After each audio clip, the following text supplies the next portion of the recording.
নবী করিম সাল্লাল্লাহু আলাইহি সাল্লাম বলেছেন যে সাকাতিস সামাউল আশরু ওয়াফিমা সুকিয়া বিন নাদউ নিসফুল আশর, যে যেগুলো আসমান থেকে বর্ষিত হয়ে বৃষ্টির মাধ্যমে প্রাকৃতিকভাবেই যে ফসলগুলো উৎপাদন হয় সেগুলো দিতে হবে 10 ভাগের 1 ভাগ, আর যেগুলোকে কোনো সেচ দিয়ে টাকা পয়সা ব্যয় করে বিনিয়োগ করে উৎপাদন করতে হয় সেগুলো দিতে হবে 5%। এটা যেন আমরা মনে রাখি।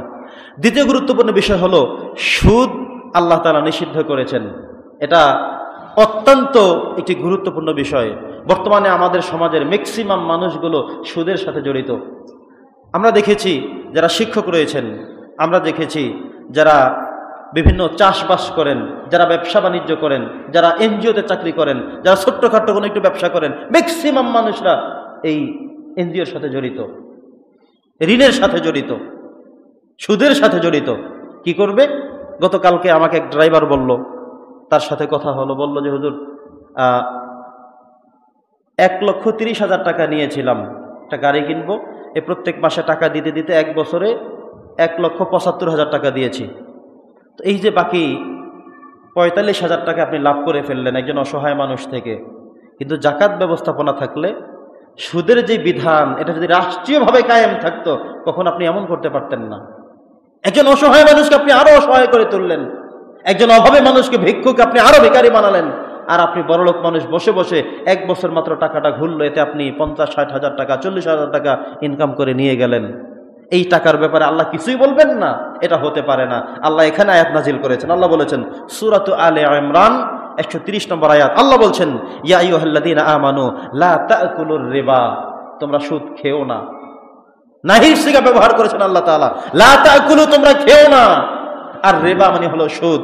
হে ঈমানদারগণ, তোমাদেরকে বলছি, ওসিয়ত করছি, নসিহত করছি, নির্দেশ দিচ্ছি, তোমরা সুদ খেও না।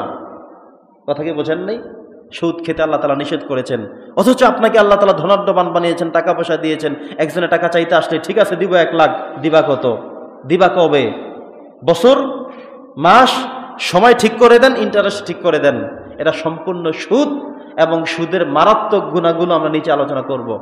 প্রিয় উপস্থিতি, আল্লাহ তাআলা নিষেধ করেছেন ইয়া আইয়ুহাল্লাযীনা আমানু লা তাকুলুর রিবা, হে ঈমানদারগণ, হে আমার প্রিয় বান্দাগণ, হে আমার প্যারে মাহবুবগণ, শোনো, লা তাকুলুর রিবা, তোমরা সুদ খেও না, সুদের ধারে পাশেও যেও না। নিষেধ করছেন কে? জোরে বলেন, আল্লাহ তাআলা।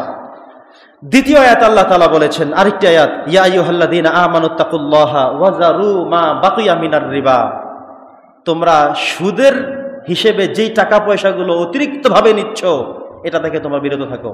ওয়া যারু, ছেড়ে দাও, মা বাকিয়া মিনার রিবা, সুদ হিসেবে যেটা তোমরা গ্রহণ করছো, নিচ্ছ, এটা তোমরা ছেড়ে দাও। কার কথা? আল্লাহর কথা।